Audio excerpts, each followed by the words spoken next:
I've been blessed with many opportunities to speak to athletes. And the one thing I always tell them is how you respond dictates the outcome. Okay? Let me give you an example of this. At one of my engagements with athletes, I was doing a demonstration of where I had them come to one side of the room and we're going to walk to the other side of the room. And along that way, what they didn't know was I was going to be stopping them. Because in life, where you want to be, where you want to get, there's going to become opposition. There's going to become adversity. There's going to come challenges you have to overcome. And how you respond will ultimately dictate where you end up. You can either grow, you can shrink, you can learn, or you can evolve into the person that you are truly meant to become. And so, as we were walking, when I'm with those two athletes, I stopped the first one. Boom, adversity struck. They got sat down. But honestly, it's not about how many times you can get knocked down. It's about how many times you rise from getting knocked down. Adversity is going to come. That's part of life. It's inevitable. But what are you going to do from it? So as the first person got knocked down, had to sit down for a while, was out of the game, had an injury. The other person was walking. She was good. She was going fine. And then boom, adversity hit her. The challenge hit her. Something unexpectedly happened. She thought she was going good. So I go back to the other guy. And I tell him, hey, listen, this is part of life. You want to be like Kobe?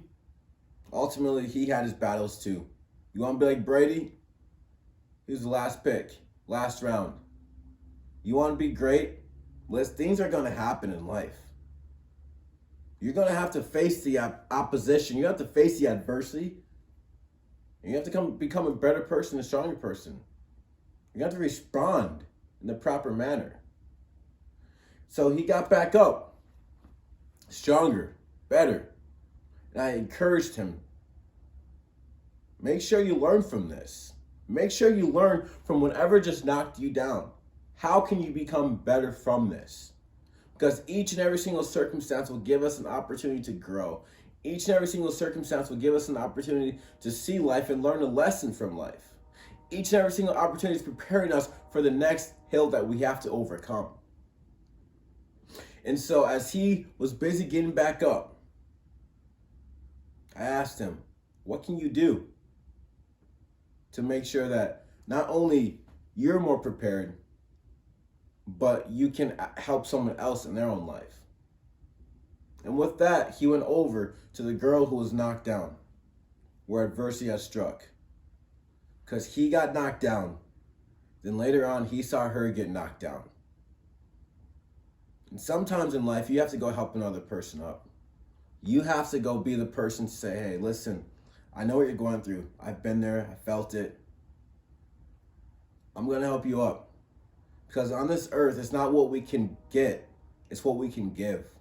What we can give is our story, our go-through. What we can give is the things that made us once be knocked out on the ground that can help us help another person rise. Because here's one thing that I want to tell you.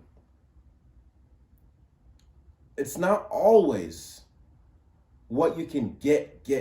In the culture of get, it's something of where it's not always that. You have to give. You have to love. You have to encourage. You have to inspire.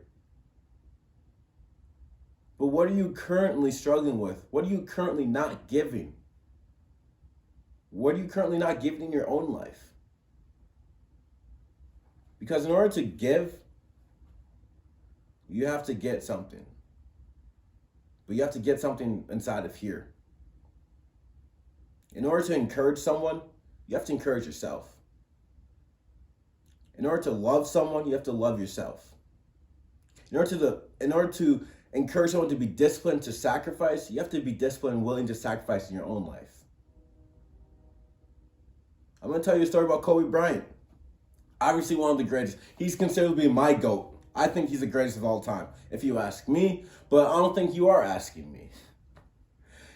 So this is Vegas. They're out in Vegas for the Olympics. And Kobe, everyone else is out at the club. LeBron, Wade, Boozer, Melo, Carmelo Anthony, and they're coming back 5:30, 6 a.m. in the morning. They're in the lobby. They see Kobe walking down. They're like, what are you doing? He's like, about to go get my workout. Sacrifice. If you want to be the greatest, if you want to be the best, what are you willing to sacrifice? Are you willing to sacrifice a good time? Are you willing to sacrifice the parties? Are you willing to sacrifice what everyone else is doing? People want to say LeBron's the greatest right now, and he's arguably one of the greatest. But look at that right there. Kobe, LeBron, Kobe, LeBron. In order for others to listen and take your leadership, in order for others wanting to take your hand and have you help them up, they have to see that you did that in your own life too. And the demonstration I made with those athletes, she saw that he got back up and was willing to help her. She saw that he wasn't just going to stay down because life knocked him down. He was going to respond in a proper manner of where he wasn't going to use this as a situation of saying, why is life happening to me? But try me, and I'm going to make sure that this opposition, this adversity won't hinder me of where I want to be in my own life.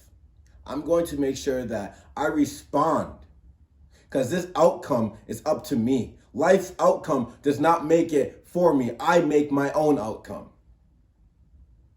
So she saw that and was willing to take his hand. And as we finished out that to the end of the demonstration, got to the other side of the room, finished strong because they went through adversity. They went through a challenge that they were expecting at all. And that's what's going to happen in your life. You're going to go through a challenge. You're going to go through adversity. I've been there many times. But what I can say is your outcome will always be up to you. How you view things is how you will always do things. If you view life in a manner of where it's not good enough, where you're not good enough, where you don't deserve this, where you may not feel as if you're appreciated or loved, then you're not responding to life in the right way. Your response will always dictate the outcome of your life. I encourage you to never give up on yourself, to never give up on the opposition, to never give up when adversity strikes, because it's coming. There's a saying that says adversity is either coming to your doorstep, it's leaving your doorstep, or it's already arrived and you're in adversity right now. So which one is it? In order to be great, your response must be great. You must be willing to sacrifice. You must be willing to take the hits of life. Because life can't always just keep you down. You keep yourself down. Don't keep yourself down any longer. Get up and rise.